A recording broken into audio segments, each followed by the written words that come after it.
welcome back to Pure Lottie. So today's video is a 12-month update on my endometriosis. So if you want to see what I'm talking about today, then make sure you keep watching.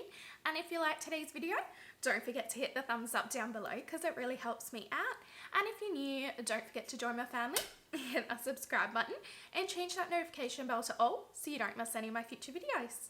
Alright, let's jump in. So by the time you guys are watching this, it will have been 12 months since I had my last endometriosis laparoscopy. So I thought I would give you an update and let you guys know like the pros and cons on my surgery, what my expectations were versus what the reality is, and just generally how I'm doing. I'm going to try and keep this short, but if you have any other questions or you would like me to go into this more in depth, please let me know down in the comments because I'm quite happy to do these videos. So basically, yeah, 12 months ago I had my surgery. Now I went into my surgery, I had spent 8 years basically bedridden or in agony. The whole 8 years I basically worked from home because I was not able to work in an office setting. There was some jobs that I did do in an office, but I didn't last more than like 18 months in them, or I was able to work a little bit from home as well as the office. The last couple of years I really was bedridden. I couldn't walk, I couldn't do shopping, I couldn't do house cleaning, I couldn't do anything. Bending over hurt too much. By the time of my surgery, I had given up on life. I didn't really want to continue on anymore. I couldn't see any point or any purpose because nothing that I had tried had been able to help me. And I had gone through 2 previous laparoscopies that didn't help me at all. In fact, I felt like that made it worse for me. So I went into my surgery going, if I get even 10% of my life back, I will be happy. However, my husband and mother-in-law both had like an expectation of, we want her to have at least 50% of her life back because she's absolutely miserable, and they wanted more for me. But I went in with those expectations for the previous 2 surgeries and I came out super disappointed. So I felt like if I go in with low expectations and I come out and it's better than what I expected, it's just going to be a bonus for me. So within 2 hours after waking up from my surgery, I instantly knew something was different. I wasn't in a ton of agony like I was from my previous 2 surgeries. I also wasn't violently ill because anesthetic does make me violently ill normally, but the anaesthetist had done something different and I wasn't violently ill from it. I did opt to stay for 1 night in the hospital because I knew my history with the previous 2 surgeries. However, from this surgery, I don't think I actually needed to stay the night, but it was good just to have that reassurance, that extra pain relief, you know, people checking in, making sure I'm okay from the surgery, because the previous 2 surgeries didn't go well. So yeah, I'm really happy that I did do that, but it was because of my other surgeries. That's why I did opt to stay for the night after surgery.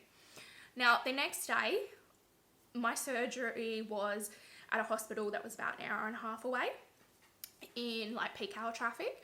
So it was a pretty big drive to get home, but I was able to manage to get home. I showered that day. I felt fantastic. I was on lots of meds. Obviously, you've just had surgery, you're going to be on pain meds and stuff like that.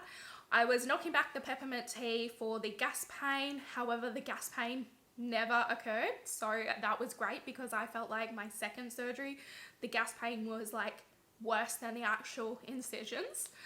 The surgeon had come and seen me that night after my surgery and he said it went really good. He was able to get like 90% of my endometriosis out. He was also able to save my ovary that was 100% encased in endometriosis and it was completely stuck to my bowel. Now, I also had about the same amount of scar tissue as well from previous surgeries. So he was able to remove a lot of scar tissue as well. So he said that based on what he thinks I'm going to make like a really good recovery and I'm going to have a much better lifestyle because I'm not going to be in agony. However, he did say he thinks that the pain was, a lot of it was caused from my ovary stuck to my bowel, because basically anytime you move, it was like pulling on my bowel, and obviously that hurts. Along with the scar tissue doesn't like stretch like other things do. So yeah, he thinks that was where a lot of my pain was coming from, because I did have so much scar tissue, and obviously that ovary was stuck to my bowel 100%. There was absolutely no movement at all from that ovary. So I honestly thought that I was going to lose that ovary. He thought that I was going to lose that ovary, but he managed to save it. Within about a week after surgery, I think it was like day 5 after surgery, I actually went out for lunch with my husband and his best friend. We went to the pub. I was able to get out of the house. My previous 2 surgeries, I was not able to move for like 6 months. So instantly I knew something was different, because I was already able to move. I was able to go out on day 5 versus being back in hospital constantly for 6 months. By week 2, I'd already started cleaning the house a little bit. I was doing a lot more than what I was able to do pre-surgery. So I knew everything was going good. I had my post-op surgery checkup with the surgeon. He was able to show me all my pictures, go through everything, tell me what his plans were, and like gauge what my plans are and how I was feeling. So at that 2-week post-op appointment, I basically said, like, I'm doing absolutely amazingly. I think he has saved my life, and honestly, I just wanted like 50% of my life back at that point, but I didn't expect to get as much as I have gotten back. So since that 2-week post-op check-in, he did say to me, when I want to come back and see him, just let him know. He does recommend me to have regular surgery so it never gets as bad as it did this time. He did also say by being in there, he was able to have a full look around at everything. And he mentioned that my chemical menopause meds are working. It is helping slow the growths down, the endometriosis growths. So therefore, he does recommend that I stay on them. Now, I did ask him again about having a hysterectomy, because if you don't know, I can't have kids, and neither can my husband. Plus, now at this point, we don't want biological kids. So I did ask about that. He did go through with me the difference between a chemical menopause and a real menopause, and he feels at my age it's not good to put your body through that, because it can cause so many other issues, things like heart issues later down the track, bone issues and things like that by going into menopause so early. So he recommended that I stick on the chemical menopause meds instead. And he does think that I'll probably end up being on them for like life, because it is working for me for my endometriosis. Now, these meds don't work for everyone. I'm one of the lucky ones that it has worked for. I find in the endo groups that I'm in, it's about 50-50, works for about 50% of people, 50% it doesn't work for. So based on that, he did also recommend that I continue seeing the pelvic physio until she says that she thinks it's enough. He did also recommend that I stay on my CBD oil, but obviously I have different doctors for my pelvic physio and my CBD oil, so whatever they recommend, he is happy to follow along with that. So since then it's been like 11 and a half months now, and my life is amazing. The things that I can do now, I work out 6 days a week. It's not intense workout. I'm not like bodybuilding or anything like that. It's like walking, swimming, like aqua aerobics in the pool, maybe a little bit of jogging, doing a dance video on YouTube, those kind of workouts. I couldn't even do 5 minutes of walking pre-surgery, so to be able to walk for like an hour now is absolutely amazing. And I have to take my hat off to 1, my surgeon, but 2, the pelvic physio, 3, the CBD oil doctor. I feel like all of them have really came together and created a plan that works for me and was able to help me when I couldn't help myself anymore. Also, my husband, my mother-in-law, they have been absolutely amazing with, you know, championing, I can't even say that, whatever that word is, for me, or advocating for me, because I couldn't do it for myself anymore as well. So yeah, since then I have stayed on my CBD oil. I have not come down in my dosage. However, I have come off all of my pain meds. So I have not actually had a flare up in about 4 months now. It has been amazing to wake up every day and not be nauseous, to wake up every day and be able to walk, to be able to clean, to be able to go to the shops and do some grocery shopping. It's just, honestly, I can't express how grateful I am for those little things.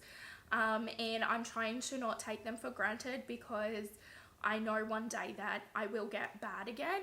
I just hope that now that I know my surgeon, I trust my surgeon now, I won't wait as long. I won't wait 8 years like last time. I will wait, you know, like a year or two between surgeries, however long it takes for my endo to start causing me concerns again. I ended up finishing up with pelvic physio towards the end of last year, I think it was. So I did about, I think it was about 12 months of intense pelvic physio with the lady. I think it was 3 months following my surgery that I think it was about 4 months following my surgery that I was still seeing her very intensively, like once a fortnight. And we got me to a point where she said my pelvic floor muscles are about 80% healed now, or like working about 80% now. So that last 20% is going to be really, really slow. She said it could take years. It may also never get back to normal. But she doesn't think that I need to do the intensive physiotherapy anymore, and that I can just follow those things at home and come in and see her whenever I'm ready. So she said whether I do like a 6-month check-in with her, or if I want to wait for a year, or if I'm feeling like as though I'm going backwards or I've not changed at all for like 6 months, then I can go and see her. So the team of doctors have been absolutely amazing. As I said, I am still on my CBD oil. I am a bit nervous to come off of it because I don't know how much that is actually doing, because I've not been off the CBD oil since I've had my surgery. So I don't know if that is helping me quite a bit that I don't know about. But it is something that we're looking at taking me off my anxiety medication and counteracting that with a little bit of extra CBD oil, because, you know, the less meds I'm taking will be the better option for my body, because obviously all those chemicals and stuff in my body. Now, I did opt to go private for this surgery. I didn't go public because of my previous 2 surgeries. I did my research on surgeons. The surgeon that I chose was actually my second pick. The first one denied me because I'm too complicated. Like my case was too complicated. So this second surgeon, I am so grateful that I ended up going to him, because I don't think that I would have had the outcome that I had if I had gone with that first surgeon. This surgeon seems to want to help me a lot more, and he really wanted to, you know, give me my life back, whereas the other surgeon, she wasn't really like keen. She's just like, I've done a surgery for you before and you're too complicated. I'm sorry, I can't look after you as a patient. You're gonna need to find someone else. So yeah, I'm really grateful for this surgeon. I'm grateful that I did my homework. I do recommend that for anybody going through this. Do your homework. You don't necessarily have to go to private, but I would definitely do your homework. Go to a hospital that is going to work for you. Ask a lot of questions. Advocate for yourself. Don't let them bully you into a corner. I was bullied into a corner so much in the public system because I felt like I had no choice and no options. But you really need to fight for yourself. And if you can't fight for yourself, take someone that can. In the endo groups that I'm in here in Perth, people all the time are asking, is there anybody else that will come with me because I'm a bit nervous? And people will put their hand up and say, yes, I will come with you, I will fight for you, because we know how hard it is to get doctors to listen to us, for one, and to be treated with respect. So I would say take someone with you, find a support group. Support groups are amazing, absolutely amazing. I actually don't really use the support group as much as I used to now, because I'm just trying to enjoy life. I'm trying to, you know, spend time with my friends and family, spend time with my dogs. Yeah, just enjoy like the little things that I've missed out on for the last 8 years. I did have to wait 12 months because my endometriosis is pre-existing. So I had to wait for 12 months for my surgery because of it being a pre-existing condition. And I upped my health cover so that it would cover as much as I could. I did opt to go with Bupa here in Australia because they covered a lot of stuff for endometriosis that a lot of the other health funds didn't. That does mean that me and my husband do have separate health funds now, but it's what works for us, so that's why I did opt for that. It did cost quite a bit out of pocket as well, I'm not gonna lie. I did still have to pay an out of pocket expense to the surgeon. I had to pay an excess at the hospital as well, and obviously like meds and stuff like that. Also with my pelvic physio, I had to pay out of pocket the parts that my health cover didn't cover. I also have been going to chiro for like 18 months now, and I'm having to pay out of pocket for that, for the portions that my health cover doesn't cover as well. But the biggest thing I would recommend is you need a team of doctors. You need to tackle this from all angles, because it's not just about your pelvic area, it is everything. I've got a chiro, I've got CBD oil, I had the pelvic physio, I had my surgeon, I had a pelvic pain group or clinic. I also had like a psychiatrist or psychologist, whatever they are, I can't remember whichever one, like a counselor basically. And my GP as well, and then on top of that I had my husband and my mother-in-law who really fought for me as well. So I would recommend all of those people. You need a team around you. You can't do this by yourself, because it takes a strong person to fight for their health and to fight for their life. So yeah, that is basically what's been happening for the last 12 months. As you can tell, I'm a different person. If you go back and look at my videos from 12 months ago, I was miserable. Compared to now, I'm so much happier. I have so much life now, and I can't wait to keep enjoying it. I don't know how long I'm going to live like this. I am still extremely scared of what my future holds. I'm scared of going back to that dark place, and I know I'm not 100% out of that dark place, but I'm just trying to enjoy the time that I do have whilst I feel like this. And I'm hoping that it's going to be years before I need another surgery, or before I have like daily pain or anything like that again. I honestly have had to relearn my like whole body. I still am relearning my whole body. When I have like a little muscle pain from like a workout or something, I like freak out. Is that my endo back? No, it's just a muscle pain, but I don't know what a muscle pain is like anymore. So I'm having to relearn all of that. I'm having to relearn like what my new limits are, how much I can push myself, because I do try and push myself a lot now, knowing that I'm not in pain anymore. So yeah, I can't explain how much my life has changed in the last 12 months. I'm just so grateful for everyone around me, everyone supporting me, everyone cheering me on from the sidelines. So I am going to leave it at that. If you have any questions, as I said earlier, let me know down in the comments, because I'm quite happy to do another update or a more in-depth update, or even a question and answer video if you would like that. This isn't the end of my endo journey. Endometriosis doesn't have a cure. We really do only have band-aids for it at the moment. So I know that I'm still just putting a band-aid on it at the moment with my chemical menopause, my CBD oil, you know, my lifestyle changes and stuff. But right now that's what I have to do, because I don't have a cure. I'm never going to stop advocating for endometriosis warriors.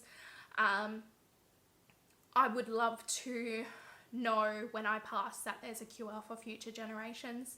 So I will keep fighting for that cure, because I feel like it gives me reason for why I have my endometriosis, that I'm here to fight for those that can't fight for themselves, to fight for my past self as well. It's given me so much strength, and it's made me the person that I am today. So yeah, I'm going to leave it at that because I'm getting emotional now. But I hope you enjoyed today's update. I know that I have had a few comments from a few people saying that it looks like I'm so much happier, and how am I doing from my surgery. This is how I'm doing at this point.